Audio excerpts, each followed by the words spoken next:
ನಿನ್ನೆ ಒಂದು ಇವತ್ತು ಇನ್ನೊಂದು. ನಿನ್ನೆ ಒಬ್ಬರ ಕತೆ, ಇವತ್ತು ಇನ್ನೊಬ್ಬರ ಕತೆ. ಅಲ್ಟಿಮೇಟ್ಲಿ ಎಲ್ಲವೂ ತಿರುವುದು ಹಿಂದೂ ಎಂಬ ಹೆಸರಿನಲ್ಲಿ ಯಾರೂ ಇರಬಾರದು ಅನ್ನೋದೊಂದು ಲೆಕ್ಕಾಚಾರ ಇದ್ದಂಗಿದೆ. ಅಯೋಧ್ಯೆ ರಾಮ ಮಂದಿರ ಲೋಕಾರ್ಪಣೆಗೆ ಸಕಲ ಸಿದ್ಧತೆಗಳು ನಡೀತಿವೆ, ಆದರೆ ದುಷ್ಟ ರಾಜಕಾರಣ ಮಾತ್ರ ನಿಲ್ಲುತ್ತಿಲ್ಲ. ರಾಮ ಮಂದಿರ ಕಟ್ಟುವ ಜಾಗದಲ್ಲಿ ಬಾಬ್ರಿ ಮಸೀದಿ ಬಿದ್ದಾಗಲೂ ಈ ಪರಿಪ್ರಮಾಣದ ವೈಷಮ್ಯ ಮತ್ತು ದ್ವೇಷ ಕಾಣಿಸಿರಲಿಲ್ವೇನೋ, ಅಥವಾ ಸುಪ್ರೀಂ ಕೋರ್ಟ್ ತೀರ್ಪು ಬಂದಾಗಲೂ ಎಲ್ಲ ಬಾಯಿ ಮುಚ್ಕೊಂಡಿದ್ರು ಅವತ್ತು. ಈಗ ಎಲ್ಲಿಲ್ಲದ ಬಾಯಿಗಳು, ನಾಲಿಗೆಗಳು ಉದ್ದವಾಗಿವೆ. ಈ ಉದ್ದ ಮಾಡಿಕೊಂಡಿರುವ ನಾಲಿಗೆ ನಾಯಕರ ಪೈಕಿ ಒಬ್ಬರ ಹೆಸರು BK ಹರಿಪ್ರಸಾದ್. ಅವರು ನೀಡಿರುವ ಒಂದು ಹೇಳಿಕೆ ಈಗ ವಿಪರೀತವಾದ ಗೋಜಲನ್ನು ಎಬ್ಬಿಸಿದೆ ಅಥವಾ ಆಕ್ರೋಶಕ್ಕೆ ದಾರಿ ಮಾಡಿದೆ. ಸಹಜವಾಗಿ ಅಯೋಧ್ಯೆಗೆ ಹೋಗುವವರಿಗೆ ಸರ್ಕಾರವೇ ರಕ್ಷಣೆ ಕೊಡಬೇಕು. ಗೋಧ್ರಾ ದುರಂತದ ರೀತಿ ಮತ್ತೊಮ್ಮೆ ಏನಾದರೂ ಆಗಬಹುದು, ಆತಂಕಕಾರಿಯಾಗಿ ಹೇಳಬಿಟ್ರು. ಹೇಳೋದೇನು ಬಂತು, ಈ ಬಗ್ಗೆ ನನಗೆ ಮಾಹಿತಿ ಇದೆ, ಅದಕ್ಕೆ ಹೇಳ್ತಾ ಇದ್ದೀನಿ ಅಂತ ಅದಕ್ಕೊಂದು ಬಾಲಂಗೋಚಿ ಸಮರ್ಥನೆ. ಆದರೆ ಇದು ನನ್ನ ವೈಯಕ್ತಿಕ ಹೇಳಿಕೆ, ಇದಕ್ಕೂ ಪಕ್ಷಕ್ಕೂ ಸಂಬಂಧವಿಲ್ಲ ಎಂದು ಮೈಗೆ ಹರಳೆ ಎಣ್ಣೆ ಹಾಕಿಕೊಂಡು ಮಾತನಾಡಿದ್ದಾರೆ. ಮಾಹಿತಿ ಇದ್ದ ಮೇಲೆ ಮಹಾನ್ ನಾಯಕರ ಹತ್ತಿರ ಅದು ವೈಯಕ್ತಿಕ ಯಾಕಾಗಬೇಕು? ಕಾಂಗ್ರೆಸ್ ನಾಯಕ ಆದರೂ ಮಾಹಿತಿನೇ, ಬಿಕಾಸ್ ಅದು ಹಿಂಸೆಯ ವಿಚಾರ. ಹಾಗಾಗಿ ಮಾಹಿತಿ ಇದ್ದರೆ ಅದು ವೈಯಕ್ತಿಕ ಯಾಕಾಗಬೇಕು? ಇದೊಂದು ಹೊಸ ಶೋಕಿ, ಇದು ಎಲ್ಲರಿಗೂ, ಎಲ್ಲ ಪಕ್ಷಗಳಲ್ಲಿ ಹೇಳಬಿಡೋದು ಬಾಯಿಗೆ ಬಂದಂಗೆ. ಆಮೇಲೆ ಇದು ನನ್ನ ವೈಯಕ್ತಿಕ, ಇನ್ನು ಪಕ್ಷಕ್ಕೆ ಸಂಬಂಧ ಇಲ್ಲ, ಪಕ್ಷದವ್ರಿಗೆ ನಮಗೂ ಅದಕ್ಕೂ ಸಂಬಂಧ ಇಲ್ಲ, ಅದು ಅವರ ವೈಯಕ್ತಿಕ. ನಾಳೆ ಇನ್ನೊಬ್ಬ ಕ್ಯಾಕರ್ಸಿ ಥೂ ಅಂತ ನಿಮ್ಮನ್ನು ಉಗೀತಾನೆ, ನನ್ನ ವೈಯಕ್ತಿಕ. ನಾವು ಪಕ್ಷದಿಂದ ಉಗೀಲಿಲ್ಲಪ್ಪ, ಅವನು ಇಂಡಿಪೆಂಡೆಂಟಾಗಿ ಉಕ್ಕೊಂಡಿದ್ದಾನೆ, ಹಾಗೆ ಸಮರ್ಥಿಸ್ಕೊಳ್ಳೋದು. ಇದಕ್ಕೆ CM ಸಿದ್ದರಾಮಯ್ಯ ಪುತ್ರ ಯತೀಂದ್ರ ದನಿಗೂಡಿಸಿದ್ದಾರೆ. ಯತೀಂದ್ರ ನನ್ನ ಲೆಕ್ಕಾಚಾರದಲ್ಲಿ ಕೆಲ ವಿಚಾರಗಳಿಗೆ ಒಳಕ್ಕೆ ಹೋಗದೇ ಇರೋದು ಒಳ್ಳೆಯದವ್ರಿಗೆ. BJPಯವರು ಪ್ರತಿ ಚುನಾವಣೆ ಬಂದಾಗಲೂ ಏನಾದರೂ ಒಂದು ಗಿಮಿಕ್ ಮಾಡ್ತಾರೆ. ಕಳೆದ ಬಾರಿ ಪುಲ್ವಾಮಾ ದಾಳಿ, ಅದಕ್ಕೂ ಮೊದಲು ಗೋಧ್ರಾ ಹತ್ಯಾಕಾಂಡದ ಲಾಭ, ಈಗ ರಾಮ ಮಂದಿರ ಇಟ್ಟುಕೊಂಡಿದ್ದಾರೆ. ನನ್ನ ಪ್ರಕಾರ ಯತೀಂದ್ರ ಅದಕ್ಕೆ ಉತ್ತರ ಕೊಡಬೇಕು. ಇಲ್ಲದ್ರೆ ಯಾರು ಒಬ್ಬರು ಅವರಿಂದ ನೋಟಿಸ್ ಕೊಟ್ಟು ವಿವರಣೆ ಕೇಳಿ. ಪುಲ್ವಾಮಾ ದಾಳಿ ಕೇಂದ್ರ ಸರ್ಕಾರನೋ BJPನೋ ಮಾಡಿದೆ ಅಂದರೆ ಅದು ದೇಶಕ್ಕೆ ಗೊತ್ತಾಗಲಿ. ನಮಗಂತೂ ಗೊತ್ತಿಲ್ಲ ಇಲ್ಲಿವರೆಗೆ, ಅದು ದೇಶಕ್ಕೆ ಗೊತ್ತಾಗಲಿ. ಅವರೇ ಮಾಡಿದ್ದಾರೆ ಅಂದರೆ ಅಂತಹ ಆರೋಪಿಗಳನ್ನು, ಅಂತಹ ಕಿರಾತಕರನ್ನು, ಅಂತಹ ನಮ್ಮ ಯೋಧರನ್ನು ಬಲಿ ಕೊಟ್ಟವ್ರನ್ನ ಕ್ಷಮಿಸಕ್ಕೆ ಸಾಧ್ಯನೇ ಇಲ್ಲ ಆವಾಗ. ಹಾಗಾಗಿ let Yathindra prove Pulwama happened out of it ಅನ್ನೋದನ್ನ, ಇಲ್ಲ ಅಂದರೆ ಹಿ ಮಸ್ಟ್ ಫೇಸ್ ಇಟ್. ಸುಮ್ಮನೆ ನಿಂತ್ಕೊಂಡು ಭಾಷಣ ಬಿಗಿಯೋದಲ್ಲ, ತಂದೆಯಿಂದ ಒಂಚೂರು ಕಲ್ತ್ಕೋಬೇಕು ನೀವು. ಪೂರ್ತಿ ಕಲ್ತಂಗೆ ಕಾಣಿಸ್ತಿಲ್ಲ. BJPಯವರು ಯಾವ ಮಟ್ಟಕ್ಕೂ ಇಳಿಯಲ್ಲ. ಅದಕ್ಕೋಸ್ಕರ ಹರಿಪ್ರಸಾದ್ ಹೇಳಿಕೆ ಕೊಟ್ಟಿದ್ದಾರೆ. ಹರಿಪ್ರಸಾದ್ 1000 ಹೇಳ್ತಾರೆ, ನಿಮ್ದನ್ನು ನೀವು ಹೇಳ್ಕೊಳ್ಳಿ ಸಾಕು. ಪುಲ್ವಾಮಾ ಅದನ್ನು, ನನಗಂತೂ ಆಸಕ್ತಿ ಇದೆ ಅದರಲ್ಲಿ. ನಮ್ಮ ಯೋಧರನ್ನು ಯಾವುದೇ ಪಕ್ಷದವರು, ಯಾವುದೇ ಸಂಘಟನೆಯವರು, ಯಾವುದೇ ಸರ್ಕಾರಗಳು ಬಲವಂತವಾಗಿ ನರಮೇಧಕ್ಕೆ ಸಜ್ಜಾಗುವಂತೆ ಬಲಿಗೆ ರೆಡಿಯಾಗಿರುವಂತಹ ಒಂದು ಪ್ರಾಣಿಯ ರೀತಿಯಲ್ಲಿ ಕಳಿಸಿದ್ದಾರೆ ಅನ್ನೋ ರೀತಿಯಲ್ಲಿ ಪುಲ್ವಾಮಾ ದಾಳಿನ ಮಾಡಿದ್ರು ಅಂತನ್ನೋದೇ ಆದರೆ ಅದರ ಮಾಹಿತಿಯನ್ನು ಕೊಡಬೇಕು. ಕೊಡದಿದ್ದರೆ ಸುಳ್ಳು ಹೇಳಿಕೆ ಕೊಟ್ಟಿದ್ದಕ್ಕೆ ನೀವು ಎದುರಿಸ್ಬೇಕದನ್ನು. ಯಾಕಂದರೆ ನನಗೆ ಭಾಳ ಇಂಟ್ರೆಸ್ಟ್ ಇದೆ ಆ ವಿಚಾರದಲ್ಲಿ. ಮಿಸ್ಲೀಡ್ ಮಾಡೋಂಗಿಲ್ಲ. ಯಾಕೆ ಅಂತಂದರೆ ಇಟ್ಸ್ ಕ್ವಶನ್ ಆಫ್ ಯೋಧರದ್ದು ಅದು ಪ್ರಶ್ನೆ. ನನಗೆ ಕಾಂಗ್ರೆಸ್ಸು BJP ಅಲ್ಲ, ಯೋಧರದ್ದು ಹಾಗೇ ಆಗಿದೆ ಅನ್ನೋದಿದ್ದರೆ ಹೌ ಕ್ಯಾನ್ ಕ್ಷಮಿಸಕ್ಕೆ ಹೆಂಗಾಗತ್ತೆ ಅವಾಗ BJPನ, ಅಥವಾ ಯಾರೋ RSSನ, ಅಥವಾ ಯಾರೋ ಸಂಘಟನೆನ, ಅಥವಾ ಯಾರೋ ನರೇಂದ್ರ ಮೋದಿನ, ಅಥವಾ ಯಾರೋ ರಕ್ಷಣಾ ಮಂತ್ರಿನ ಹೆಂಗ್ರಿ ಕ್ಷಮಿಸಕ್ಕಾಗತ್ತಾಗ? ಚೆಂಡಾಡ್ಬಿಡ್ಬೇಕು ಅವಾಗ ನಾವು. ಹಾಗಾಗಿ you have to prove it ಅಂತ ಯಾರು ಕೇಳ್ತಿಲ್ಲ. ಆ ಲೆವೆಲ್ಗೆ ಹೋಗಿಲ್ಲ ಸರ್. ಕೇಳಬೇಕು, ಸುಮ್ಮನೆ ಹೇಳ್ಕೊಂಡು ಹೋಗೋದಲ್ಲ ಬಾಯಿಗೆ ಬಂದಂಗೆಲ್ಲ. ಎಲ್ಲರೂ ನಿಮ್ಮ ರಾಜಕಾರಣ ಬೇರೆ. ನಾನು ರಾಮ ಮಂದಿರಕ್ಕೆ ನಾನು ಹೋಗಲ್ಲ, BJPಯವ್ರದ್ದು ಲಾಭ ಪಡೀತಿದ್ದಾರೆ, ಫೇರ್. ನಿಮ್ಮ ರಾಜಕಾರಣ 10,000 ಕೋಟಿ ಕೊಡ್ತೀನಿ, 1,000 ಕೋಟಿ ಕೊಡ್ತೀನಿ, ಅಥವಾ ಇನ್ನೇನೋ ಮಾಡ್ತೀನಿ, ಅಥವಾ ಇನ್ನೇನೋ ಆಸ್ತಿ ಕೊಡ್ತೀನಿ, ಡ್ಯಾಶ್ ಡ್ಯಾಶ್, ಫೇರ್. ನಿಮ್ಮ ರಾಜಕಾರಣ ನೀವೇನಾದ್ರು ಮಾಡ್ಕೊಳ್ಳಿ. ಎಸ್, ಯಾರು ಅಯೋಧ್ಯೆಗೆ ಹೋಗ್ತಾರೆ ಅವ್ರಿಗೆ ಹೋಗ್ಲಿಕ್ಕೆ ಎಲ್ಲ ರೀತಿಯ ಬಂದೋಬಸ್ತನ್ನು ಮಾಡಿಕೊಡ್ಬೇಕಾಗುತ್ತೆ. ಇಲ್ಲಾಂದ್ರೆ ಗುಜರಾತ್ ಅಲ್ಲಿ ಇದೇ ಸಂದರ್ಭದಲ್ಲಿ ಕರ್ಸೇವಕರ ದಹನ ನಡೆದಿತ್ತು ಗೋಧ್ರಾದಲ್ಲಿ. ಅದೇ ರೀತಿಯ ಒಂದು ಸೃಷ್ಟಿ ಮಾಡಲಿಕ್ಕೆ ಪ್ರಯತ್ನ ಮಾಡ್ತಾರೆ. ಕರ್ನಾಟಕ ರಾಜ್ಯದಲ್ಲಿ ಸರ್ಕಾರ ಎಲ್ಲ ರೀತಿಯ ಕಟ್ಟೆಚ್ಚರಗಳನ್ನು ಸಹ ವಹಿಸಿಕೊಳ್ಬೇಕು. ಸಂಪೂರ್ಣವಾಗಿ ನಾನು ಮಾಹಿತಿ ಬಿಜೆಪಿ ಅವರು ಪ್ರತಿ ಸರಿ ಚುನಾವಣೆ ಹತ್ರ ಬಂದಾಗಲೂ ಏನಾದರೂ ಒಂದು ಗಿಮಿಕ್ ಮಾಡ್ತಾರೆ. ಕಳೆದ ಬಾರಿ ಚುನಾವಣೆಯಲ್ಲಿ ಪುಲ್ವಾಮಾ ಮಾಡಿದ್ರು. 2014ಕ್ಕಿಂತ ಮುಂಚೆ ಅವಾಗ ಗೋದ್ರ ಹತ್ಯಾಕಾಂಡ ಮಾಡಿ ಅದನ್ನೇ 2014 ತನಕ ಅದ್ರ ಲಾಭ ಪಡ್ಕೊಂಡು ರಾಜಕೀಯ ಲಾಭ ಪಡ್ಕೊಂಡು ಅಧಿಕಾರಕ್ಕೆ ಬಂದಿದ್ದಾರೆ. ಈ ಬಾರಿ ರಾಮ ಮಂದಿರನ ಪಕ್ಷದ ಕಾರ್ಯಕ್ರಮ ತರ ಮಾಡ್ಕೊಂಡು ರಾಜಕೀಯ ಲಾಭ ಪಡಿಸ್ಕೊಳ್ತಿದ್ದಾರೆ. ಯಾವುದೇ ಒಂದು ಮಟ್ಟಕ್ಕೆ ಕೆಳಮಟ್ಟಕ್ಕೆ ಇಳಿಯೋದಕ್ಕೂ ಹೇಸೋದಿಲ್ಲ. ಸರ್, ಜವಾಬ್ದಾರಿಯುತ ಸ್ಥಾನದಲ್ಲಿ ಇದ್ದವರು ಖಚಿತ ಮಾಹಿತಿ ಇದೆ ಅಂತ ಅಂದಾಗ ಹಿಂಗ್ ಪ್ರಚಾರ ತಗೊಳ್ಬೇಕಾ? ಅದಕ್ಕೆ ಸಂಬಂಧಪಟ್ಟವರಿಗೆ ಇದು ಇಲ್ಲ. ಹರಿಪ್ರಸಾದರ ಒಂದು ಉಡಾಫೆ ಮತ್ತು ಗಾಳಿಪಟದ ಹೇಳಿಕೆ. ಇದೊಂದು ಬಲೂನನ್ನ ಬಿಡೋದು, ಮಜಾ ನೋಡೋಣ ಆ ಬಲೂನನ್ನ ಅಂತ. ಟಪ್ ಅಂದ್ರೆ ಅನ್ಕೊಳ್ಳಿ, ಹಾರ್ತಾ ಇದ್ರೆ ಹಾರ್ಲಿ. ಇಲ್ಲ, ನನ್ನನ್ನು ನಿರ್ಲಕ್ಷ್ಯಕ್ಕೆ ಒಳಪಡಿಸಿದ್ದಾರೆ, ಹೀಗಾಗಿ ನಾನು ಹೇಗೆ ಮಾಡುತ್ತೇನೆ ನೋಡಿ ಅಂತ ಸುದ್ದಿಯಲ್ಲಿರುವ ಪ್ರಯತ್ನ. ಅದಿಲ್ಲ. If you are a serious man, ದೀರ್ಘಕಾಲ ಎಲ್ಲ ರಾಜಕಾರಣ ಎಲ್ಲ ನೋಡಿಕೊಂಡು ತಿರುಗಿ ಕರ್ನಾಟಕಕ್ಕೆ ವಾಪಸ್ ಬಂದಿರೋರಾಗಿರೋದ್ರಿಂದ ಆ ಮಾಹಿತಿಯನ್ನು ನೇರವಾಗಿ ಹೋಗಿ ಸಂಬಂಧಪಟ್ಟವ್ರಿಗೆ ಹೇಳಬೇಕು. ಅವ್ರು ಬಂದು ಹೇಳೋವರೆಗೂ ಕಾಯಬೇಕಾಗಿಲ್ಲ. ತನಿಖಾ ಸಂಸ್ಥೆ ಬಂದು ಕೇಳಿ ನಾನು ನಾಳೆ ತನಿಖಾ ಸಂಸ್ಥೆ ಬಂದು ಕೇಳಕ್ಕೆ ಅವ್ರೇನು ನಿಮ್ಮ ಮನೆ ಪೋಸ್ಟ್ ಮಾಸ್ಟರ್ಗಳ? ನಿಮಗೆ ಜ್ಞಾನ ಇಲ್ವಾ ಹಂಗಾರೆ? ಅಂದರೆ ಜನ ಸಾಯ್ತಾರೆ ನಾಳೆ 10 ಮರ್ಡರ್ ಆಗತ್ತೆ ಅನ್ನೋ ಪ್ರೀ ಇನ್ಫಾರ್ಮೇಷನ್ ಇವತ್ತು ನನಗೆ ಬಂದರೆ ನನ್ನ ತನಿಖಾ ಸಂಸ್ಥೆ ಬರಲಿ, ಆಮೇಲೆ ನನ್ನ ಮರ್ಡರ್ ಹೆಂಗಾಗತ್ತೆ ಅಂತ ಹೇಳ್ತೀನಿ ಅಂತ ಹೇಳಬೇಕಾ? If you are a serious man, if you are not a joker, ನಿಜವಾದ ಮಾಹಿತಿ ಇದ್ದರೆ ದಯಮಾಡಿ ಅದನ್ನು ಕೊಟ್ಟು ನಿಲ್ಲಿಸಬೇಕು. ರಾಜ್ಯದ ಹಿತ ಬಯಸೋರು ಅದನ್ನ ನಂಬರ್ 1. ಇಲ್ಲ, ಅದು ಗಾಳಿಪಟ ಮತ್ತು ಉಡಾಫೆ. ಇಲ್ಲಿ ನನಗೆ ಹೆಂಗೆ ಕಾಣಿಸ್ತೀರಿ ನೀವು ಅಂತಂದರೆ, ಇದು ನನ್ನ ವೈಯಕ್ತಿಕ ಅಭಿಪ್ರಾಯ ಅಪ್ಪ, ಚಾನಲ್ದಲ್ಲಪ್ಪ. ಇದು ನನ್ನ ವೈಯಕ್ತಿಕ ಅಭಿಪ್ರಾಯ, ಚಾನಲ್ದಲ್ಲ. ನನಗೆಂಗೆ ಕಾಣಿಸ್ತಾ ಇದ್ದೀರಿ ಅಂತಂದರೆ, ದೀರ್ಘಕಾಲ ಪಕ್ಷದ ಪ್ರಧಾನ ಕಾರ್ಯದರ್ಶಿಯಾಗಿ ರಾಷ್ಟ್ರ ರಾಜಕಾರಣದಲ್ಲಿ ಒಂದು ರೀತಿ ದೊರೆಯಂತೆ ಎಲ್ಲವನ್ನೂ ನಡೆಸಿದ ಜೀವನದಲ್ಲಿ ಹರಿಪ್ರಸಾದ್ ಈಗ ವಾಪಸ್ ಬಂದು MLC ಆಗಿಬಿಟ್ರಿ. ನಿಮ್ಗೊಂದು ಮಂತ್ರಿನೂ ಮಾಡಲಿಲ್ಲ. ಆ ಮಂತ್ರಿ ಮಾಡಲಿಲ್ಲ ಅನ್ನೋ ಕೋಪ ತೀರಿಸ್ಕೋತಿದ್ದೀರಾ ಅಂತ ನನಗೆ ಡೌಟ್ ಬರ್ಬೋದು. ನನ್ನ ವೈಯಕ್ತಿಕ ಹತಾಶೆಯಿಂದ ಇರ್ಬೋದು. ಸಿದ್ದರಾಮಯ್ಯನವ್ರಿಗೆ ಒಂದಷ್ಟು ಕಟ ಕೊಡೋಣ ಅಂತ ಇರ್ಬೋದು,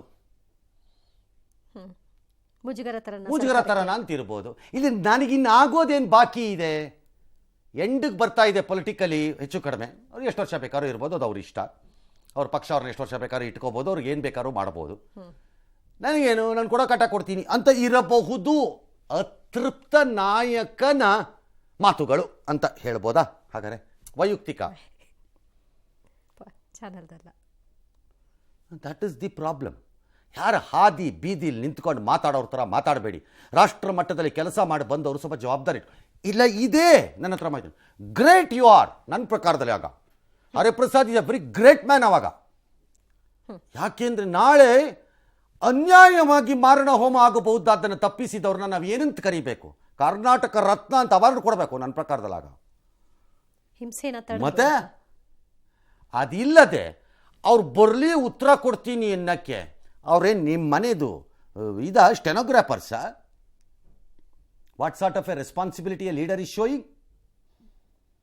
ಆ್ಯಂಡ್ ಕಾಂಗ್ರೆಸ್ ಬಹಳ ಸುಲಭವಾಗಿ ನಮ್ಗೆ ಇದಕ್ಕೆ ಸಂಬಂಧ ಏನಂದರೆ, ಇಲ್ಲ ಕಾಂಗ್ರೆಸ್ ಇದು ಹೇಳಬೇಕು, no we do not subscribe to his view ಅಂತನಾರು ಹೇಳಿ, ಇಲ್ಲ ಹೌದು ನಮ್ಗೆ ಹರಿಪ್ರಸಾದ್ ಮಾಹಿತಿ ಕೊಟ್ಟಿದ್ದಾರೆ ನಾವು ತನಿಖೆ ಮಾಡ್ತೀವಿ ಅಂತ ಹೇಳಿ. ಅದಿಲ್ಲ ಅಂದರೆ ಗೃಹ ಮಂತ್ರಿಗಳು ಸೆಂಡ್ ಯುವರ್ ಲೋಕಲ್ ಇನ್ಸ್ಪೆಕ್ಟರ್, DCPನೂ ಕಳಿಸ್ಬೇಡಿ, ಅವ್ರ ಮನೆಗೆ ಕಳಿಸಿ, ನೋಟಿಸ್ ಇಶ್ಯೂ ಮಾಡಿ, ಹಾಜರಾಗಿ ನಿಮ್ಮ ಹತ್ರ ಇರುವ ಮಾಹಿತಿಯನ್ನು ತಲುಪಿಸುವುದು ಅಂತ. ಎಲ್ಲೆಲ್ಲಿ ಮೀಟಿಂಗ್ ಆಗಿದೆ ಏನು ಎಲ್ಲನೂ ಏನಾರು ಇರ್ಲಿಪ್ಪ, ಇದ್ರ ಸಂತೋಷ ಅಲ್ಲ ಮಾಹಿತಿ. ಅದನ್ನ ಯಾಕೆ ವಿರೋಧ ಮಾಡ್ತೀರಿ? ಯಾಕೆ ವಿರೋಧ ಮಾಡ್ಬೇಕದನ್ನ? ಗೋದ್ರಾಲ್ ಆದಂಗೆ, ಗೋದ್ರಾಲ್ ಆಗಿದ್ದೇನು? ರೈಲಿಗೆ ಬೆಂಕಿ ಹಚ್ಚಿ ಯಾರು ಹಚ್ಚಿದ್ರು? ಅದ್ರ ಬಗ್ಗೆ ಇನ್ನೂ ಸ್ಪಷ್ಟತೆ ಇಲ್ಲ. ಅದಿಲ್ದಿದ್ದಾಗ ಈಗ ಯಾಕೆ ಆಗಬೇಕದು? ಈಗ ಯಾಕೆ ಆಗಬೇಕದು?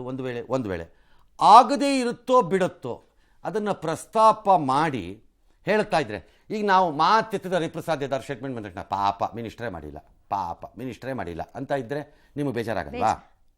ಆಗಲೇಬೇಕಲ್ಲ ಸರ್. ನಿಮ್ಗೆ ಆಗಲ್ವಾ? ಹೌದು, ಮುಜುಗರ ಆಗುತ್ತೆ. ಹಾಗೆ ಯಾಕೆ ಅದನ್ನು ಪ್ರಸ್ತಾಪ ಮಾಡಿ ಕೆದಕ್ಕೊಂಡು ಓಡಾಡಬೇಕು? ಓಕೆ, ರಾಮ ಮಂದಿರ ನಿರ್ಮಾಣ ಅಕ್ರಮವಾಗಿ ಒತ್ತುವರಿಯಾಗಿ ಸಕ್ರಮ ಕಾರ್ಯಕ್ರಮದಲ್ಲಾಗಿದ್ರೆ ಸರಿಯಪ್ಪ. It's a judgement in which everybody participated. Judgement ಬಂದಾಗ ಕಾಂಗ್ರೆಸ್ ಏನು ಹೇಳಿತು? ನಾವು ಕಾರಣ ರಾಮ ಮಂದಿರ ಆಗಲಿಕ್ಕೆ, ನಾವೇ ಬಾಗಿಲು ತೆಗೆದಿದ್ದು ರಾಮ ಮಂದಿರದ್ದು ಅಂತ ಹೇಳಿದ್ರಾ ಇಲ್ವಾ? ಕ್ರೆಡಿಟ್ ಈಗ ಯಾಕೆ ಗೋಳು ಸುಮ್ಮನೆ ಗೋತ್ರ ಪಾದ್ರ ಅನ್ಕೊಂಡು? ಒಂದು ವೇಳೆ ಇರ್ಬೋದಪ್ಪ ಅವ್ರ ಹತ್ರ ಮಾಹಿತಿ, ಅದನ್ನು ಕೊಡದೇ ಇದ್ರೆ he should be served with a notice. Ram ಭಕ್ತರಲ್ಲಿ ಇದು ಗೊಂದಲ ಮೂಡಲ್ವಾ ಸರ್? ಯಾವ ಗೊಂದಲನೂ ಇಲ್ಲ, ಹೋಗೋರು ಹೋಗ್ತಾರೆ, ಏನೂ ಆಗಲ್ಲ, ಹೋಗೋರು ಹೋಗೇ ಹೋಗ್ತಾರೆ. ಇವ್ರ ಮಾತು ಕೇಳ್ಕೊಂಡು ಎದ್ರಕೊಂಡು ಕೂತ್ಕೊಳ್ಳೋಕ್ಕಿಲ್ಲ ಯಾರು ಬಕರಾಗಳಲ್ಲ ಇಲ್ಲಿಗ, ಆ ಕಾಲ ಹೋಗಿದೆ, ಅದು ಬೇರೆ. But still I am saying, ನಿಮ್ಮ ಹತ್ರ ಮಾಹಿತಿ ಇದ್ದರೆ ಏನು ಮಾಡಬೇಕು? ಇನ್ಫಾರ್ಮ್ ಮಾಡಿ ಇಲಾಖೆಗೆ. ಇಲ್ಲ ಅಂತಂದ್ರೆ ಏನು ಹೇಳ್ತೀವಿ ನಾವು ಈ ಹೇಳಿಕೆನ? ನೀವು ಹತಾಶೆಯಿಂದ ಹೇಳ್ಕೊಂಡು ಹೋಗ್ತಿದ್ದೀರಿ. ನಾಲಿಗೆ ಉದ್ದವಾಗಿರುವ ನಾಯಕ ಅಂತ ಹೇಳ್ಬೋದು. ಇನ್ನೇನು ಹೇಳೋಣ? ಮತ್ತೆ ನನಗಂತೂ ಇಂಟ್ರೆಸ್ಟ್ ಇರೋದು safety of people. Forget your politics. ಜನರ ರಕ್ಷಣೆಯ ವಿಚಾರದಲ್ಲಿ ತಾವು ಮಹತ್ವದ ಒಂದು ಮಾಹಿತಿಯನ್ನು ಸಂಗ್ರಹ ಮಾಡಿದಂತೆ ಕಾಣಿಸುತ್ತಿದೆ. ಅದನ್ನು ರಾಜ್ಯ ಸರ್ಕಾರ ಮುಖಾಮುಖಿ ನೋಡದೆ ಪಡೆದುಕೊಳ್ಳುವುದು, ಅವರು ಕೊಡದಿದ್ದರೆ ನೋಟಿಸ್ ಕೊಟ್ಟು ತೆಗೆದುಕೊಳ್ಳುವುದು, ಆ ಕೆಲಸ ಆಗಬೇಕೀಗ. ಅದು ಮಾಡದೆ ನಮಗೂ ಇದಕ್ಕೂ ಸಂಬಂಧ ಇಲ್ಲ. ಅವ್ರ ಹತ್ರ ಇರಬಹುದು ಅನ್ನೋ ಹಂಗಿಲ್ಲ. Home minister you are escaping from your responsibility. ಆಗ ನಾಳೆ ವಿಧಾನಸೌಧಕ್ಕೆ ಯಾರೋ ನುಗ್ಗಿ ದಂಬಿ ಮಾಡಿ ಬೆಂಕಿ ಹಾಕಿ ಬಿಡುತ್ತಾರಂತೇನು ಮಾಹಿತಿ ನನ್ನ ಹತ್ರ ಎಲ್ಲ ಇದೆಯಪ್ಪ. ಅವರ ಹತ್ರ ಇರಬಹುದು ಅಂದ್ಕೊಂಡು ಕೂರಲ್ಲ. ಏನು ಮಾಡ್ತೀರಿ? ಅದಕ್ಕೆ ಏನೇನು ಮಾಡಬೇಕು ಎಲ್ಲ ಮಾಡ್ತೀರಿ. ಹುಸಿ ಬಾಂಬ್ ಬೆದರಿಕೆ ಬಂದ್ರೆ ಚೆಕ್ ಮಾಡಲ್ವಾ? ಅದೇ, ಇದನ್ನು ಹುಸಿ ಬಾಂಬ್ ಎಂದೇ ಪರಿಗಣಿಸಿ.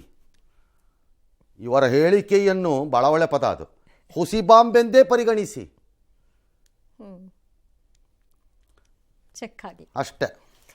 ಬಿಕೆ ಹರಿಪ್ರಸಾದ್ ಮಾತುಗಳು ಬಿಜೆಪಿಗೆ ಮತ್ತೊಂದು ಅಸ್ತ್ರವಾಗಿ ಪರಿಣಮಿಸಿದೆ. ಇದು ಬಿಕೆ ಹರಿಪ್ರಸಾದ್ರ ವೈಯಕ್ತಿಕ ಹೇಳಿಕೆಯಲ್ಲ, ಕಾಂಗ್ರೆಸ್ ಪಕ್ಷದ ಹೇಳಿಕೆ ಅಂತ ಕೇಸರಿ ಪಡೆ ಕಿಡಿಕಾರಿದೆ.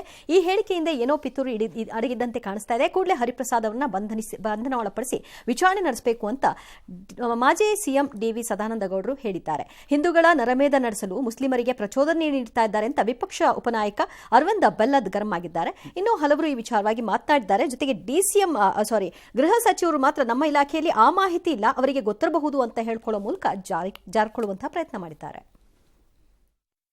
ಕಾಂಗ್ರೆಸ್ನ ಪ್ರಮುಖ ಹಿಂಗೆ ಹೇಳಬೇಕಾದ್ರೆ ಇದರ ಹಿಂದೆ ಯಾವುದೋ ಪಿತೂರು ಇದೆ ಅಂತ ಹೇಳುವಂಥ ಸಂಶಯ ನನಗೆ ಗಂಭೀರವಾಗಿ ಬರ್ತಾ ಇದೆ. ಏನಾದರೂ ಅಂತ ಕೆಲಸ ಕಾರ್ಯಗಳಾದರೆ ಹರಿಪ್ರಸಾದ್ರೇ ಪ್ರಥಮ, ಅವರನ್ನೇ ತಕ್ಷಣ ಬಂಧನ ಮಾಡಿ ಅವರನ್ನ ತನಿಖೆ ಮಾಡಿದರೆ ಖಂಡಿತವಾಗಿ ಗೊತ್ತಾಗುತ್ತೆ. ಗೋಧ್ರಾದಲ್ಲಿ ಸುಟ್ಟವ್ರು ಯಾರು? ಮುಸ್ಲಿಮರು ಹಿಂದೂಗಳನ್ನ ಸುಟ್ಟರು. ಇಲ್ಲೂ ಅದನ್ನ ಹೆದರ್ಸ್ತೀರಿ, ಹಿಂದೂಗಳಿಗೆ ಕರ್ನಾಟಕದಲ್ಲಿ ಹೆದರ್ಸ್ತೀರಿ, ಗೋಧ್ರಾದಂಗ್ ಮಾಡ್ತೇವೆ ಅಂತ ಹೇಳಿ. ಗೋಧ್ರಾದಲ್ಲಿ ಮಾಡ್ದಂಗೆ ಮಾಡ್ತೇವೆ ಅಂತಂದ್ರೆ ನಿಮ್ಗೇನು ಜವಾಬ್ದಾರಿ ಇಲ್ಲ? ಹಿಂದೂಗಳನ್ನ ಸುಡ್ತೀರಿ ನೀವು. ಹಿಂದೂಗಳ ಪಟ್ಟಿಯಲ್ಲಿ ಬಿಕೆ ಹರಿಪ್ರಸಾದ್ ಅವರನ್ನು ಬಿಟ್ಟು ಅವರೊಬ್ಬ ಪಾಕಿಸ್ತಾನಿ ಮನೋಭಾವನದ ರೀತಿಯಲ್ಲಿ ಮಾತಾಡ್ತಿದ್ದಾರೆ. ದೇಶ ವಿರೋಧಿಗಳಲ್ಲಿ ಒಬ್ಬರು ಬಿಕೆ ಹರಿಪ್ರಸಾದ್. ಕಾಂಗ್ರೆಸ್ ಮನಸ್ಥಿತಿ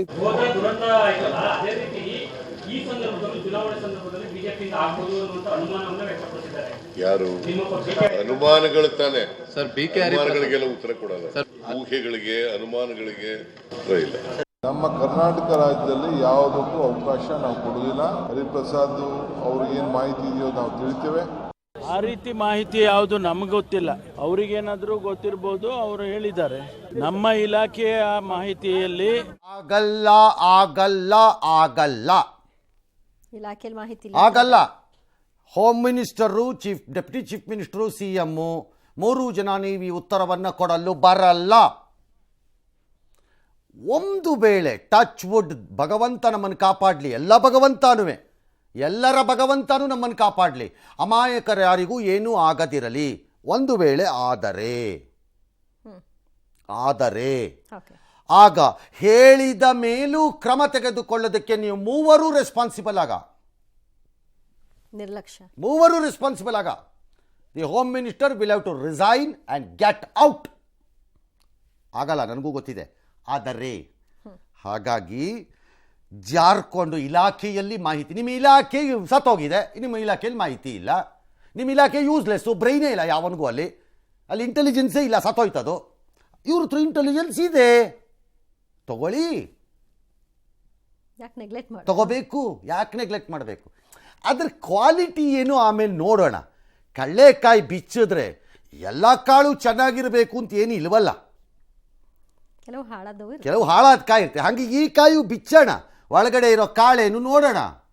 ಹಾಗಾಗಿ ಕರೆಸಿ ಸ್ಟೇಟ್ಮೆಂಟ್ ತಗೊಳ್ಳಿ. ಯಾಕಿದು ಅಂದರೆ ನಾಳೆ ಏನಾರು ಆದರೆ ನೀವಾದರೂ ಸೇಫು. ಸನ್ಮಾನ್ಯ DCM ಸೇಫು, ಸನ್ಮಾನ್ಯ ಹೋಮ್ ಮಿನಿಸ್ಟ್ರು ಸೇಫು. ನಮ್ಮ ರಾಜ್ಯದಲ್ಲಿ ಹಾಗಲ್ಲ, ಏನು ತರಲೇ ಆಗಲ್ಲ. ನೀವು ಹೆಂಗ್ರಿ ಹೇಳ್ತೀರಿ? ನಿಮ್ಮ ಹತ್ರ ಮಾಹಿತಿ ಇದೆಯಾ? ಅವ್ರ ಹತ್ರ ಇರೋದು ಮಾಹಿತಿ, ಹೌದು. ನಿಮ್ಮ ಹತ್ರ ಇದೆಯಾ ಮಾಹಿತಿ? ನಿಮ್ಮ ಕೆಲಸ ಏನಿದ್ರು ಮಾಹಿತಿ ತಗೊಂಡು ಕ್ರಮ ತಗೊಳ್ಳೋದು. ಹೌದು. ನಿಮ್ಮ ಹತ್ರನೇ ಆ ಇನ್ಫಾರ್ಮೇಷನ್ ಇದ್ದಿದ್ದರೆ ಸರ್ಕಾರದಲ್ಲಿ ನೀವು ಕ್ರಮ ತಗೋತಿದ್ರಿ ಅಷ್ಟೇ. ನಿಮ್ಮ ಹತ್ರ ಇಲ್ಲವಲ್ಲ, ಹೌದು, ಇವ್ರಿಗೆ ಬಂದಿಲ್ಲ. ನಿಮ್ಮ ಹತ್ರ ಮಾಹಿತಿ ಇಲ್ಲ. ಇಂಟೆಲಿಜೆನ್ಸ್ ಡಿಪಾರ್ಟ್ಮೆಂಟ್ ಎಲ್ಲ ಮಾಹಿತಿನೂ ಸಂಗ್ರಹ ಮಾಡುತ್ತೆ ಅಂತ ಹೇಳೋಕ್ಕಾಗಲ್ವಲ್ಲ.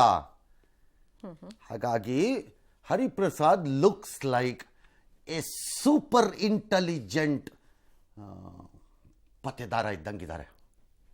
Okay, amazing, wonderful. ನಮಗೆ ಬೇಕಾಗಿತ್ತು ಇಂಥ ಒಂದು ಪತ್ತೆದಾರಿಕೆ. ಏನೂ ಆಗದೆ ಇರೋದೇ ಏನೂ ಇಂಪಾರ್ಟೆಂಟ್. ಆಗದೇ ಇರೋದು ಇಂಪಾರ್ಟೆಂಟ್. ಖರ್ಚು ಹೇಳಿಕೆ ತಗೊಳ್ಳಿ, ಕೊಡ್ರಪ್ಪ ಅದು ಏನೇನು ಡೀಟೇಲ್ ಇದೆ ಅಂತ. ಲಘುವಾಗಿ ಪರಿಗಣಿಸೋದು ಬೇಡ. ಮತ್ತೆ ಲಘುವಾಗಿ ಪರಿಗಣಿಸ್ಬಿಟ್ರೆ ಡಾಕ್ಟ್ರೇ ನಾಳೆ ಮೇಲೆ ಆದರೆ ನಿಮ್ಮ ಪರಿಸ್ಥಿತಿ, ನಾಳೆ ರಾಜೀನಾಮೆ ನಿಮ್ಮ ಕೇಳ್ತಾರೆ. ರಾಜೀನಾಮೆ ಕೇಳೋದ ಕೊಟ್ಟೋಗ್ಬೇಕು ಮರ್ಯಾದೆಯಿಂದ. ಅವಾಗ ಆಗ ನಿಮ್ಮ ಮುಲಾಜಿಲ್ಲ. ಪರಿಸ್ಥಿತಿ. ನಮಗೆ ಇಂಟ್ರೆಸ್ಟ್ ಇಲ್ಲ, ನಮಗೆ ಡಾಕ್ಟ್ರ್ ಇರಬೇಕು, ಹೌದು. ನಮಗೆ ಶಿವಕುಮಾರು ಇರಬೇಕಪ್ಪ, ಸಿದ್ದರಾಮಯ್ಯನವರು ಇರಬೇಕಪ್ಪ. ಹಾಗಾಗಿ 3 ಜನ ನೀವು ಇರಬೇಕು ಅಂತ ಜನರ ಬೈಕೆ ಕರೆಕ್ಟ್. ಅದಕ್ಕೆ ಅಲ್ವಾ? ಏನು ಮಾಡಬೇಕು? ಹಾಗಾಗಿ ಅವ್ರನ್ನ ಕರೆಸಿ ಕ್ರಮ ತೊಗೊಂಬಿಡಿ ಸುಮ್ಮನೆ. ಆಮೇಲೆ ಬೇಕಾದ್ರೆ ಅವ್ರಿಗೆ ಯಾವ ಅದು ನಿಜ ಆದರೆ ಯಾವ ವಾರ್ಡು ಅಂತ ನೀವೇ ಡಿಸೈಡ್ ಮಾಡ್ಕೊಳ್ಳಿ. ಹೌದು. ಇನ್ನು ರಾಮಜನ್ಮಭೂಮಿ ಹೋರಾಟಗಾರನ ಬಂಧನ ಪ್ರಶ್ನಿಸಿ ರಾಜ್ಯ ಸರ್ಕಾರದ ಕ್ರಮ ಖಂಡಿಸಿ ಪೂರ್ವ ಪ್ರಕಟಣೆ ಮಾಡಿದಂತೆ ಬಿಜೆಪಿ ರಾಜ್ಯವ್ಯಾಪಿ ಅಥವಾ ಹಲವೆಡೆ ಪ್ರತಿಭಟನೆ ಮಾಡಿದೆ. ಅದರಲ್ಲೂ ಬೆಂಗಳೂರು ಮತ್ತು ಹುಬ್ಬಳ್ಳಿಯಲ್ಲಿ ಕೇಂದ್ರ ಸ್ಥಾನ ಇದ್ದಂಗಿತ್ತು. ಬೆಂಗಳೂರಿನ ಫ್ರೀಡಂ ಪಾರ್ಕಲ್ಲಿ ಪ್ರತಿಭಟನೆ ಮಾಡಿದ್ರು. ನಾನೂ ಕರಸೇವಕ ಬಂಧಿಸ್ರಿ ನೋಡೋಣ ಅಂತಂದರು. ಇದೇ ವರ್ಲ್ಡ್ ಇತ್ತಲ್ಲಪ್ಪ, ನಾನು ಗೌರಿ ಬಂಧಿಸು ಅರೆಸ್ಟ್ ಮಾಡಿ ನೋಡೋಣ ಅಂತಾನೋ, ಹೌದು. ಅಥವಾ ನಾನೇ ಅಣ್ಣ ಅಂತಾನೋ, ಈ ಥರ ಏನೇನೋ ಇತ್ತಲ್ಲಪ್ಪ, ಆ ಟೈಪ್ ಇದುವೆ. ನಾನು ಕರಸೇವಕ ಬಂಧಿಸಿ ಅಂತ. ಓಕೆ. ಪೂಜಾರಿ ಶ್ರೀಕಾಂತ್ ಪೂಜಾರಿ ಬಿಡುಗಡೆ ಮಾಡೋಕ್ಕೆ 48 ಗಂಟೆ ಗಡುವು ಕೊಟ್ಟಿದ್ದಾರೆ. ಸರ್ಕಾರಕ್ಕೆ ರಾಜ್ಯಪಾಲರಿಗೆ ಮನವಿ ಕೊಟ್ಟಿದ್ದಾರೆ ಹೋಗಿ. ಇನ್ನು ಹುಬ್ಬಳ್ಳಿನಲ್ಲಿ ಪೊಲೀಸ್ ಸ್ಟೇಷನ್ಗೆ ಮುತ್ತಿಗೆ ಹಾಕಕ್ಕೆ ಹೋಗಿದ್ದಾರೆ. ಪೊಲೀಸರು ಅವಕಾಶ ಕೊಡದೆ ಎಲ್ಲರನ್ನೂ ವಶಕ್ಕೆ ಪಡೆದಿದ್ದಾರೆ. ನೋಡ್ರಪ್ಪ, ಆಮೇಲೆ ಈ ಕೇಸು ಮಾನ್ಯ ಪ್ರತಿಪಕ್ಷದ ನಾಯಕ ಸಾಮ್ರಾಟ್ರೆ ಒಂದ್ಸರಿ ನೋಡ್ಕೊಳ್ಳಿ. ನಿಮ್ಗೆ ಎಷ್ಟು ಇವಾಗ ವಯಸ್ಸು? ಸುಮಾರು 60 ಆಸುಪಾಸಿಗೆ ಬಂದಿರಬೇಕು. 25 ವರ್ಷ 85ಕ್ಕೆ ಬರ್ತದ ಮೇಲೆ ಕರೆಕ್ಟಾಗಿ ಶಟ್ಲ್ ಮಾಡ್ಕೊಳ್ಳಿ, ಕರೆಕ್ಟಾಗಿ. ಆಮೇಲೆ ನಮಗೆ ಬರಲ್ಲ ಹುಬ್ಳಿ ಪೊಲೀಸಲ್ಲಿ ಕರಸೇವಕರು ಬಂಧಿಸಿದ್ದು. ಈ ಮಧ್ಯೆ ಪೊಲೀಸ್ ಇಲಾಖೆ ಡ್ಯಾಮೇಜ್ ಕಂಟ್ರೋಲಿಗೆ ಮುಂದಾಗಿದೆ ಅಂತೆ. ಜೋಕ್ ನನಗೆ. ಕರಸೇವಕನ ಬಂಧಿಸಿದ್ದ ಟೌನ್ ಪೊಲೀಸ್ ಸ್ಟೇಷನ್ ಶಹರ ಠಾಣೆ ಇನ್ಸ್ಪೆಕ್ಟರ್ ಯಾರೋ ಮೊಹಮ್ಮದ್ ರಫೀಕ್ ಅನ್ನೋರನ್ನ ಕಡ್ಡಾಯ ರಜೆ ಮೇಲೆ ಕಳಿಸಿದ್ದಾರೆ ಅಂತ ಸುದ್ದಿ ಬಂದಿದೆ. ಈಗ ಆ ಜಾಗಕ್ಕೆ ಯಾರನ್ನೋ ಪ್ರಭಾರಿ ಅಂದರೆ ಇನ್ಚಾರ್ಜ್ ಆಗಿ ಯಾರೋ ಜಾಧವ್ ಅಂತ ಯಾರನ್ನೋ ಹಾಕಿದಾರಂತೆ. ಈ ಮಧ್ಯೆ ವಿಜಯೇಂದ್ರ ಏನೋ ಕರಸೇವಕರ ಹೆಸರಿನಲ್ಲಿ ತಪ್ಪು ಮಾಹಿತಿ ಕೊಡ್ತಿದ್ದಾರೆ, ಅವ್ರ ಮೇಲೆ ಕ್ರಮ ತಗೋಬೇಕು ಅಂತ ಯಾರೋ KPCCನವ್ರು ಯಾರೋ KDGPಗೆ ದೂರು ಕೊಟ್ಟಿದ್ದಾರಂತೆ. ಹಂಗಾರೆ ಇಲ್ಲೂ ದೂರು ಕೊಡಿ. ಪುಲ್ವಾಮಾ ವಿಚಾರದಲ್ಲಿ ಯತೀಂದ್ರ ಅವರು ಪ್ರೂವ್ ಮಾಡಬೇಕು, ಇಲ್ಲದಿದ್ರೆ ಅವ್ರ ಮೇಲೆ ಕ್ರಮ ತಗೊಳ್ಳಿ ಅಂತ ಅವ್ರ ಮೇಲೂ ಕೇಸ್ ಕೊಡಿ, ಅಲ್ಲೂ ಕೇಸ್ ಕೊಡಿ. ಇಂಥವಕ್ಕೆಲ್ಲ ಕೇಸ್ ಕೊಟ್ಕೊಂಡು ಕೂತ್ರೆ ಪ್ರಯೋಜನ ಇಲ್ಲ. 2 ಕಡೆಯಿಂದ ಹೇಳ್ಕೊತಾ ಇರ್ತೀರಿ, ಅದು ಹಂಗಂಗೆ ಹೋಗ್ತಿರುತ್ತಷ್ಟೇ ಪೊಲಿಟಿಕಲಿ.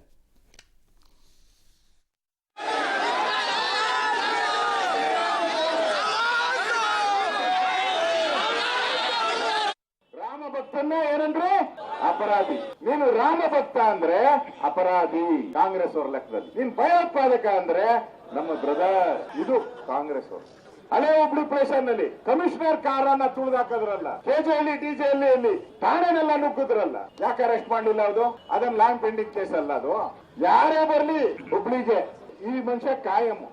ಯಾರ್ಯಾರು ಕೇಸಿಗೆ ಸೇರಿಸಿದಾರೋ ಅವ್ರು ಒಂದೇ ಸಮುದಾಯದವರು, ವಿರೋಧಿಗಳು, ಕಾಂಗ್ರೆಸ್ ವಿರೋಧಿಗಳು ಅಂತ ಹೇಳಿ ಇವ್ರನ್ನ ಸೇರಿಸಿದ್ರು. ನಾಚಿಕೆ. 48 ಗಂಟೆಗಳ ಒಂದು ಗಡುವನ್ನು ಇವತ್ತು ರಾಜ್ಯ ಸರ್ಕಾರಕ್ಕೆ ನೀಡ್ತಾ ಇದ್ದೇವೆ. ಇವತ್ತು ಶ್ರೀಕಾಂತ್ ಪೂಜಾರಿ ವಿರುದ್ಧ ನೀವು ನನ್ನ ಮನೆಗೆ ವಾಪಸ್ ಕಳಿಸ್ತಕ್ಕಂತ ಕೆಲಸ ಮಾಡಲಿಲ್ಲ ಅಂತ ಹೇಳಿದ್ರೆ ರಾಜ್ಯದ ಭಾರತೀಯ ಜನತಾ ಪಾರ್ಟಿ ಯುವ ಮೋರ್ಚಾ ವತಿಯಿಂದ ಹುಬ್ಬಳ್ಳಿಯಲ್ಲಿ ಆ ಪೊಲೀಸ್ ಠಾಣೆಯನ್ನ ಮುತ್ತಿಗೆ ಹಾಕ್ತಕ್ಕಂತ ಕೆಲಸ ನಮ್ಮ ಯುವ ಮೋರ್ಚಾ ಕಾರ್ಯಕರ್ತರು ಮಾಡೋರಿದ್ದಾರೆ. ರಾಜ್ಯದ ಜನ ಯಾರು ಒತ್ತಾಯವನ್ನ ಮಾಡಲಿಲ್ಲ ಅಂತಾದ್ರೂ ಕೂಡ ನೀವು ಟಿಪ್ಪು ಜಯಂತಿಯನ್ನು ಇವತ್ತು ಆಚರಣೆ ಮಾಡಿದ್ರಿ. ಇವತ್ತು ರಾಮ ಭಕ್ತರನ್ನ ಜೈಲಿಗೆ ಕಳಿಸುವಂತ ಪ್ರಕ್ರಿಯೆಗೆ ಇವತ್ತೇ ಸ್ವತಃ ಕಳಂಕಿತ ಕಟ್ಟಡವನ್ನ ಧ್ವಂಸ ಮಾಡಿ ಬಂದಂತ ಒಬ್ಬ ವ್ಯಕ್ತಿ ಒಳಗಡೆ ನಾನು ಒಬ್ಬ ಇಲ್ಲೇ ನಿಂತ್ಕೊಂಡಿದ್ದೇನೆ. ತಾಕತ್ತಿದ್ರೆ ಬಂಧನ ಮಾಡಿ ಸಿದ್ದರಾಮಯ್ಯ ಕಡ್ಡಾಯ ರಜೆ ಮೇಲೆ ಕಳಿಸೋದೇ ಒಂದು ಶಿಕ್ಷೆ ಅನ್ನೋದಾದ್ರೆ no, will come to the point. ಈಗ ನನಗೀಗಲೂ ಯಾಕೆ ಅರ್ಥವಾಗಿಲ್ಲ ಈ ಕೇಸನ್ನ ಕೇಳ್ತಾ ಇರೋದು ನಾನು. ಮಾಮೂಲಿಯಂತೆ ಹಳೆ ಕೇಸ್ಗಳನ್ನು ವಿಲೇ ಮಾಡುವಂತಹ ಪ್ರಕ್ರಿಯೆಯಲ್ಲಿ ಇದು ಭಾಗಿ ಅನ್ನೋದು ರಾಜ್ಯ ಸರ್ಕಾರದ ವಾದ ಇರ್ಬೋದು. ಅದು ಪ್ರಕ್ರಿಯೆಯಲ್ಲಿ ವಿಲೇ ಮಾಡೋ ಪ್ರಕ್ರಿಯೆಗಳು ಇರುತ್ತವೆ ಡಿಪಾರ್ಟ್ಮೆಂಟಲ್ಲಿ. ಈ ಕಾಲ ಬಿಟ್ಬಿಡಿ, ಹಳೆ ಕಾಲದಲ್ಲಿ ಈಗ ಬಂದಿರೋ ಹೊಸ ಡ್ರೆಸ್ ಹಾಕೊಂಡು ಕ್ಯಾಪ್ ಹಾಕ್ಕೊಂಡು ಸ್ಟಾರ್ ಹಾಕ್ಕೊಂಡು ನಿಂತಿರೋ ಪೊಲೀಸ್ನವ್ರಿಗೂ ಹೇಳ್ತೀನಿ, ನಿಮಗೂ ಯಾವನು ಹೇಳಿರಲ್ಲ ಇದನ್ನೆಲ್ಲ, ನಾನು ಹೇಳ್ತೀನಿ ಅದನ್ನು. ಹಿಂದಿನ ಕಾಲದಲ್ಲಿ ಒಬ್ಬರು SP ಯಾರಾದರೂ ಸ್ಟೇಷನ್ ಇನ್ಸ್ಪೆಕ್ಷನ್ಗೆ ಆ್ಯನ್ಯುವಲ್ ಇನ್ಸ್ಪೆಕ್ಷನ್ಗೆ ಬರ್ತಾರೆ ಅಂತಂದರೆ ಸಬ್ ಇನ್ಸ್ಪೆಕ್ಟರ್ಗಳು ಸ್ಟೇಷನ್ನಿಗೆ ಸುಣ್ಣ ಬಣ್ಣ ಹೊಡೆಸೋರು, ಮಧ್ಯ ಬಂದು ಹೋಗೋರು. ಬಟ್ ಆ್ಯನ್ಯುವಲ್ ಇನ್ಸ್ಪೆಕ್ಷನ್ ಡೇಗೆ ಬರೋದಾದ್ರವರು ಕೆಂಪು ಮಣ್ಣೆಲ್ಲ ಹಾಕಿ ಅಲಂಕಾರ ಮಾಡಿ ಸ್ಟೇಷನ್ ರೆಡಿ ಮಾಡ್ಕೊಳ್ಳೋರು, ಬಾವುಟ ಆರಿಸ್ಬಿಟ್ಟು ಪೊಲೀಸ್ ಧ್ವಜ ಎಲ್ಲ ಆರಿಸ್ಬಿಟ್ಟು ಗಾರ್ಡ್ ಆಫ್ ಆನರ್ ಕೊಡೋರು ಅವ್ರಿಗೆ, SP ಗೆ. ಅಂದರೆ ಆ್ಯನ್ಯುವಲ್ ಇನ್ಸ್ಪೆಕ್ಷನ್, ಸ್ಟೇಷನ್ ಇನ್ಸ್ಪೆಕ್ಷನ್ ಅದು. ಅಲ್ಲಿ ಕೂತ್ಕೊಂಡು SP ಅವರು ಹಳೆ ಕೇಸೆಲ್ಲ ತೆಗಿ, ಮೇಲ್ಗಡೆ ಅಟ್ಟದಲ್ಲಿ ಇಟ್ಟಿರೋ ಕೇಸೆಲ್ಲ ಇಳಿಸು ಕೆಳಕ್ಕೆ ಅಂತೆಲ್ಲ ಇಳಿಸಿ ಡಿಸೈಡ್ ಮಾಡಿಸಿ ಇನ್ಸ್ಪೆಕ್ಷನ್ ಮಾಡಿ ಯಾಕಿದೆಲ್ಲ ಹಳೆ ಕೇಸ್ ಇಟ್ಟಿದ್ದೀರಿ ಮಾಡಿದ್ದೀರಿ ಇವೆಲ್ಲ ನಡೆಯೋದು. ಯಾವತ್ತಾರು ನೋಡಿದ್ದೀರಾ ಇವತ್ತು ಇನ್ಸ್ಪೆಕ್ಷನ್ಗಳನ್ನು? ಯಾರಾದರೂ ನೋಡಿದ್ದೀರಾ? ಅದಕ್ಕೆ ಈ ಪರಿಸ್ಥಿತಿಗೆ ಬರ್ತಿರೋದೆಲ್ಲವೂ. They have no time. 30% of their time ಬೆಳಿಗ್ಗೆಯಿಂದ ರಾತ್ರಿವರೆಗೂ ಸೊಲ್ಯೂಟ್ ಹೊಡೆಯೋದ್ರಲ್ಲೇ ಆಗೋಗಿರುತ್ತೆ. ಇನ್ನು 20% ಟೈಮು VVIPಗಳನ್ನು ಓಡಾಡಿಸ್ಕೊಂಬರೋದ್ರಲ್ಲೇ ಮುಗಿದೋಗಿರುತ್ತೆ. ಇನ್ನೊಂದು 15% 20% ಟೈಮು ಫೋನಲ್ಲಿ ಎಸ್ ಸಾರ್ ಅನ್ನೋದ್ರಲ್ಲೇ ಮುಗಿದೋಗಿರುತ್ತೆ. ಅವ್ರ ವ್ಯಾಪ್ತಿಯಲ್ಲಿ ಏನಾಗುತ್ತೆ ಏನು ಮಾಡ್ತಾರೆ ಅವರು? ಮತ್ತು ನೀವು ಟ್ರಾನ್ಸ್ಫರ್ನಲ್ಲಿ ವರ್ಷಕ್ಕೆ ಒಂದು ಸರ್ತಿ ಅಂತ ಫಿಕ್ಸ್ ಮಾಡಿ ಇಟ್ಟಿದ್ದೀರಿ, ಅದಕ್ಕೆ ರಿನ್ಯೂವಲ್ ಸ್ಕೀಮ್ಗಳನ್ನೆಲ್ಲ ತಂದು ಇಟ್ಟಿದ್ದೀರಿ. ಮೊದಲಿನ ಥರ ಹಾಳಾಗೋಗ್ಲಿ ಅಂದರೆ 3 ವರ್ಷನೂ ಇಲ್ಲ. ಈಗ ಬರೋದೆಂಗೆ, ಬೀಜ ಹಾಕೋದೆಂಗೆ, ಬೆಳೆ ತೆಗಿಯೋದೆಂಗೆ, ಕಟಾವು ಮಾಡೋದೆಂಗೆ, ಅದನ್ನ ಆಮೇಲೆ ಮಾರ್ಕೆಟಿಗೆ ತಗೊಂಡೋಗೋದೆಂಗೆ, ವ್ಯಾಪಾರ ಮಾಡೋದೆಂಗೆ, ಎಷ್ಟು ಕೆಲಸ ಬಾಕಿ ಇದೆ ಮಧ್ಯದಲ್ಲಿ. ತುಂಬ ಪೆಂಡಿಂಗ್ ಇರುತ್ತೆ. ಅದಕ್ಕೆ ಹಿಂಗಾಗೋದೆಲ್ಲ. There is absolutely our system of such inspections and verifications have collapsed because political interference ಮತ್ತು ಟ್ರಾನ್ಸ್ಫರ್ ಸಿಸ್ಟಮ್. ಇದು ಅದ್ರ ಬಗ್ಗೆ. ಈಗ ತಗೊಳ್ಳಿ, ಒಂದು ಕ್ವಿಕ್ಕಾಗಿ ಹೇಳ್ಬಿಡ್ತೀನಿ. ಈ ಶ್ರೀಕಾಂತ್ ಪೂಜಾರಿ ದೊಂಬಿಕೋರ, ಬೆಂಕಿ ಹಾಕಿರುವ ಇದು ಬೆಂಕಿ ಗಿಡುಗ ಅಂತಾನೆ ಇಟ್ಕೊಳ್ಳೋಣಪ್ಪ. ಈ ಕೇಸಲ್ಲಿ ಚಾರ್ಜ್ ಶೀಟ್ ಆಗಿದೆಯೋ ಇಲ್ವೋ? ಚಾರ್ಜ್ ಶೀಟ್ ಆದಮೇಲೆ ಅರೆಸ್ಟ್ ನೆಸೆಸಿಟಿ ಏನಿತ್ತಪ್ಪ? ಯಾವುದೇ ಒಬ್ಬ ಇನ್ಸ್ಪೆಕ್ಟರ್ ಯೋಚನೆ ಮಾಡ್ಬೇಕು ತಾನೆ, ಅದನ್ನು ಕಾಮನ್ ಸೆನ್ಸ್ ತಾನೆ. ಒಂದು ವೇಳೆ ನೆಸೆಸಿಟಿ ಇದ್ದರೂ ಒಂದು ಲುಕೌಟ್ ನೋಟಿಸಾರು ಹಾಕಿಸ್ಬೇಕಲ್ಲ, ಅದೂ ಇಲ್ವಲ್ಲ ನಿಮಗೆ. ಅಲ್ಲೇ ಇದಾನೆ ಎದುರುಗಡೆ ಅಂದಾಗ ನಿಮಗೇನು ಬಡ್ದಿತ್ತು? ಚಾರ್ಜ್ ಶೀಟ್ ಆಗೋದ್ಮೇಲೆ ಏನಿತ್ತು ಅರೆಸ್ಟಿನ ನೆಸೆಸಿಟಿಗಳು? ಭಾಳ ಪ್ರಕರಣಗಳಲ್ಲಿ ಪೊಲೀಸ್ನವ್ರು ಸುಮ್ಮನೆ ಅರೆಸ್ಟ್ ಮಾಡ್ಕೋತೀರಿ. ಇದು ಅದೇನೇ. ಈ ಅರೆಸ್ಟಿಂದ ನೀವು ಸಾಧಿಸಿದ್ದೇನೀಗ? ಸಾಮಾನ್ಯವಾಗಿ ಅರೆಸ್ಟ್ ಏನಕ್ಕೆ ಮಾಡ್ಕೋಬೇಕು? ಸಾಕ್ಷ್ಯವನ್ನು ನಾಶ ಮಾಡುತ್ತಾನೆ,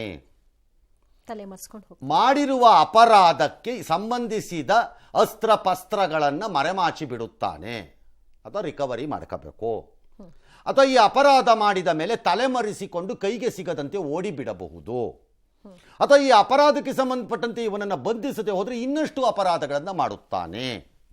ಇಷ್ಟೇ ನಿಮ್ಮದು ಅರೆಸ್ಟ್ ಪ್ರೊಸೀಜರ್ಸಲ್ಲಿ. ಇದಕ್ಕಿಂತ ಇನ್ನೇನು ಗನಂದಾರಿ ಉದ್ದೇಶ?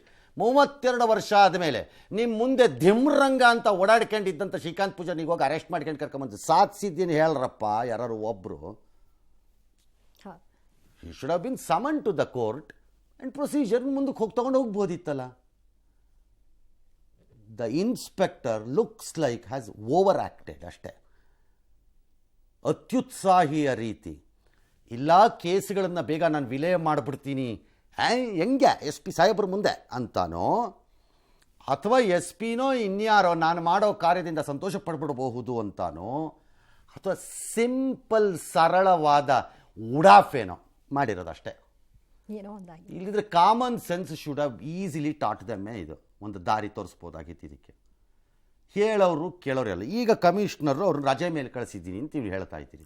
ಯಾಕೆ ಕಳಿಸಿದ್ರಿ ರಜೆ ಮೇಲೆ ಅವ್ರನ್ನ ಕಮಿಷನರ್ ಆರ್ ಗವರ್ನಮೆಂಟ್? ಅಂದ್ರೆ ಅರ್ಥ ಏನೀಗ? ಇಲ್ಲಿಯವರೆಗೆ ರಾಜ್ಯ ಸರ್ಕಾರ ಇದು ಮಾಮೂಲಿ ಕಾನೂನಿನ ಪ್ರಕ್ರಿಯೆ, 36 ಕೇಸಲ್ಲಿ ಇದು ಒಂದು ಕೇಸು, ಕಾಕತಾಳೀಯವಾಗಿ ಬಂದಿರ್ಬೋದ್ರಿ ಅಂತ DCM ಹೇಳಿದ್ರು. I accept it. ಈಗ ರಜೆ ಮೇಲೆ ಕಳಿಸಿದ್ವಿ ಅಂದರೆ ಅರ್ಥ ಏನು? Does it mean you have accepted something is wrong? ನಾಳೆ ಹಾಗಾದ್ರೆ ಅಮಾನತ್ತಾಗಕ್ಕೆ ಅವರು ಯೋಗ್ಯರಲ್ಲ ಅಂತ ಹೆಂಗೆ ಹೇಳ್ತೀರಿ? Why does he go on leave or sent? ಹೇಳಿ ಯಾರು ಒಬ್ರು. ಯಾಕೆ ಕಳಿಸ್ತೀರಿ ರಜೆ ಮೇಲೆ? ಅದಕ್ಕೆ ಉತ್ತರ ಬೇಕಲ್ಲ, ಹೇಳಬೇಕಲ್ಲ. ಮಾಮೂಲಿ ಪ್ರಕ್ರಿಯೆ ಅಂತ ನಡೆದಿದ್ರೆ ಮಾಮೂಲಿಯಾಗಿ ಮಾಡಿದ್ದಾರೆ ಇನ್ಸ್ಪೆಕ್ಟ್ರು. ಅದು ರಫೀಕೋ ರಾಮನೋ ಅಥವಾ ರಾಬರ್ಟೋ ಯಾರೋ ಒಬ್ರು ಏನಕ್ಕೆ ಕಳಿಸಿದ್ರಿ ರಜೆಗೆ? I don't understand. Commissioner cannot escape out of this. ಒಬ್ಬ ಇನ್ಸ್ಪೆಕ್ಟರ್ ಮೇಲೆ ಎತ್ತಾಕ್ಬಿಟ್ಟು ಅವ್ರನ್ನ ರಜೆ ಮೇಲೆ ಕಳಿಸ್ಬಿಟ್ಟು you cannot escape. I don't think state should allow to ಅವ್ರನ್ನ ಎಸ್ಕೇಪ್ ಆಗೋಕ್ಕೆ. ಹಾಗಾದ್ರೆ ಅವ್ರು ಅರಿವಿಲ್ಲದೆ ನಡೀತೆ ನೀವೆಲ್ಲ ಯಾಕೆ ಬೇಕಿವೆಲ್ಲ? ಕಾಮನ್ ಸೆನ್ಸ್ಗಳು, simple procedures of law and execution follow ಮಾಡ್ಕೊಂಡೋದ್ರೆ ಸಾಕಪ್ಪ. ಕೆಲವೆಲ್ಲ ನೆಮ್ಮದಿಯಾಗಿ ನಡ್ಕೊಂಡು ಹೋಗುತ್ತವೆ. ಎಕ್ಸ್ಟ್ರಾ ಮಾಡ ಅದು ಬಿಟ್ಬಿಟ್ಟು ಲೋಕಲ್ ಇರುವೆ ಸಾಲಲ್ಲ ನನಗೆ, ವೈಲ್ಡಾಗಿ ಫಾರೆಸ್ಟಲ್ಲಿರೋ ಇರುವೆನೇ ಬೇಕು ಅಂತ ಹುಡ್ಕೊಂಬಂದು ಪ್ಯಾಕೆಟಲ್ಲಿ ತಗೊಂಬಂದು ಮೈ ಮೇಲೆ ಬಿಟ್ಕೊಂಡ್ರೆ ನಾವೇನು ಮಾಡೋಣ?